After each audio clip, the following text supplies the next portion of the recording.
back, Village. We doing it again. And how I want to start this one? By singing. Stay woke. They be creeping. Don't let them find you. Don't catch you sleeping. Ooh, just stay woke. They be creeping. Don't you close your eyes. And let that stick in your head throughout the rest of this video. Because yeah, it's a war on woke. And we're going to go through a little bit of the origins. Who's the purveyor of this? And we're going to go through the magic behind it, as we always do. Because as we know, when you're talking about word magic, this is the place you need to come. So let's just start from the beginning. This came to my frame of mind just by seeing a lot of videos coming through my feed lately on the war on woke. And I didn't even really know this was a thing until I started getting non-stop Joe Rogan, JRE clips, JRE Powerhouse, JRE this, JRE that, saying we need to stop this woke movement. We need to kick all the college kids off the campus that's talking about woke. We need to woke this, woke that. And I'm trying to figure out what is he even talking about. And we'll get into why that is in a second, especially with Joe Rogan.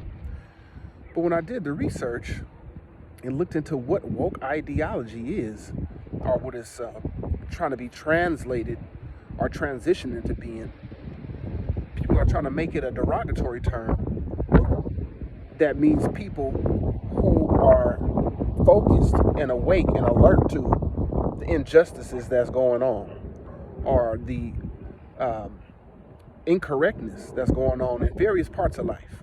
Okay, specifically they try to put it down to racial prejudiceness and things that go along with it, financial, educational, and the like. But why is Joe Rogan so mad about wokeness when his whole thing is apparently about wokeness? Correct? If we take it from how I understand wokeness to be, which is awake to anything outside of the two dimensions, or what you can see with your two eyes, anything that's beyond the three-dimensional environment. Things have hidden meanings.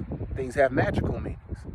Things have multiple meanings. And being able to see things that you can't readily access, that's not on the surface level, anything that's under that, to me, is considered woke.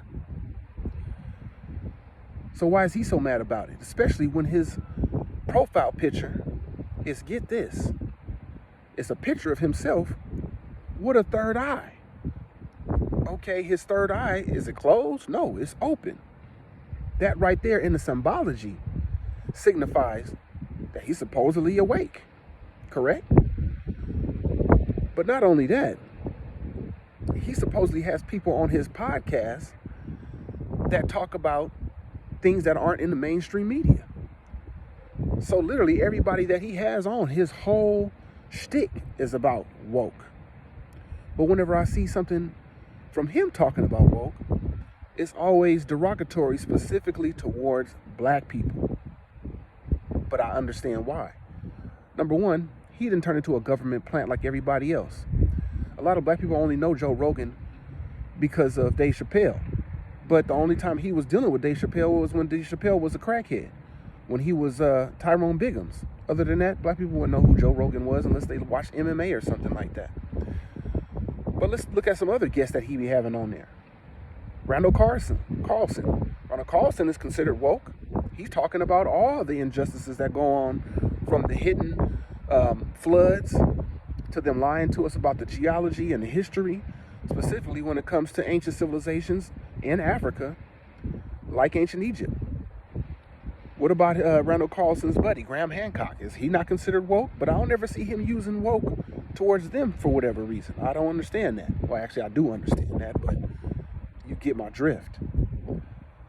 And then to take it up a level, you got people like Republican Jim Banks, who are going so far as to say, I'm about to put together an anti-woke, what do you call it?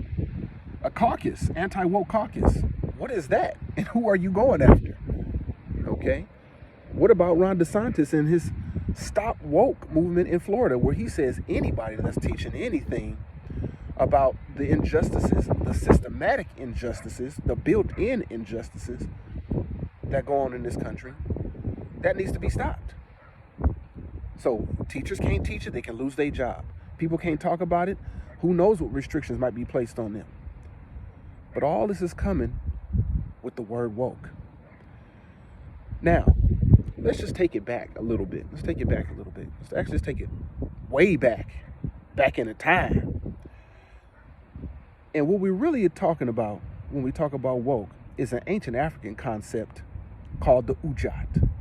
Now, you are more familiar with the Ujat probably from its symbol as the Eye of Haru, also known as the Eye of Ra. And it's an eye that has also been used to teach mathematical symbolism in ancient Egypt. You can just look up Eye of Ra, you can look up the Eye of Haru, and you will see exactly what I'm talking about. That particular symbol where you can see the shape of the eye, but it also has that long, squiggly, curly line at the bottom and a straight line going down the bottom as well. That right there, that word Ujat is what it's called in the ancient Kemetic language.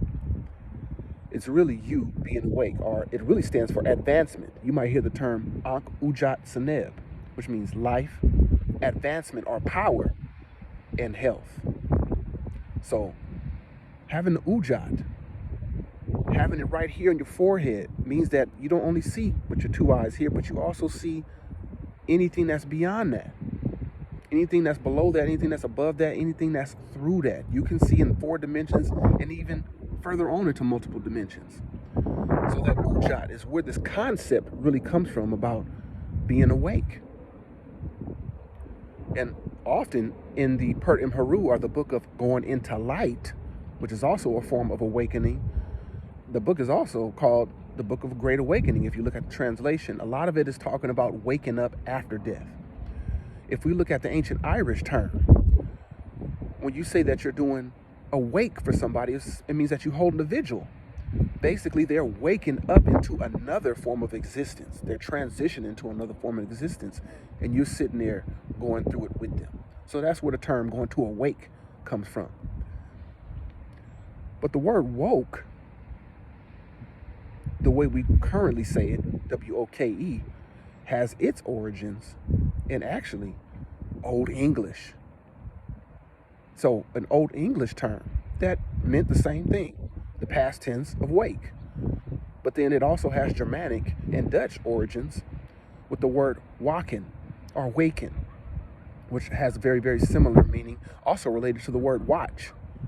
So you look at Old English, Germanic, and Dutch, that's really they word. The word woke specifically is they word. It's a European term. But when you look at the concept of what it really means, to have your eyes open to things that are not readily available to the physical environment. That goes way, way, way, way beyond anything called a German or a Dutch or an Old English. Once again, it goes back to the ancestral realm, back in the Nile Valley, back in ancient Egypt, and probably even before that down in the Sudan, called Ta-Seti, or also known as Nubia. But we look at this war that's going on now, and it's turned into magic in the form that is taking your ancient science, your concepts once again, and flipping it on its head using their language as a cover. So I would say to you, do not let that distract you from what's going on. You stay awake. You keep your eyes peeled. Don't let nobody pull the wool over your eyes, because what is the antonym to awake anywhere, to woke? Is sleep. So if they want to have an anti-woke, they are literally telling you they want you to go to sleep. And is that something that you should consider doing? No. I say stay woke. Just like we started off singing from the very beginning. As a matter of fact, I got my own acronym for sleep. What they want to teach you as opposed to the woke is the sleep. Slave learning education for every person. That's what they want. They want to keep you asleep, but don't go for it. And in the words of the great Erykah Badu, I stay woke. Yeah, I stay woke. So keep that in your head. Y'all stay woke out there. And remember what she said. What if there was no niggas, only master teachers? I'd stay woke. Yeah, I'd stay woke. So once again, y'all play those songs. Keep them on repeat, especially on a day like today. We'll be talking about Dr. Martin Luther King, the day his day is celebrated, although his birthday was yesterday, when we had to honor him all day yesterday by playing his speeches. And it would be an extreme movement against him today, because that's a man who was walking awake. He was born awake. He probably never had a sleep moment in his life. But don't let these anti-fake woke movements even scare you. As a matter of fact, own it. You be woke. And just like Erykah Badu said, and just like on the song Redbone by Childish Gambino, y'all stay woke. We're going to catch you on the next one. Once again, this has been Babakin 2 with another magic drop for y'all. So hopefully y'all got the magic words and y'all use it to continue to empower yourselves. Y'all stay woke.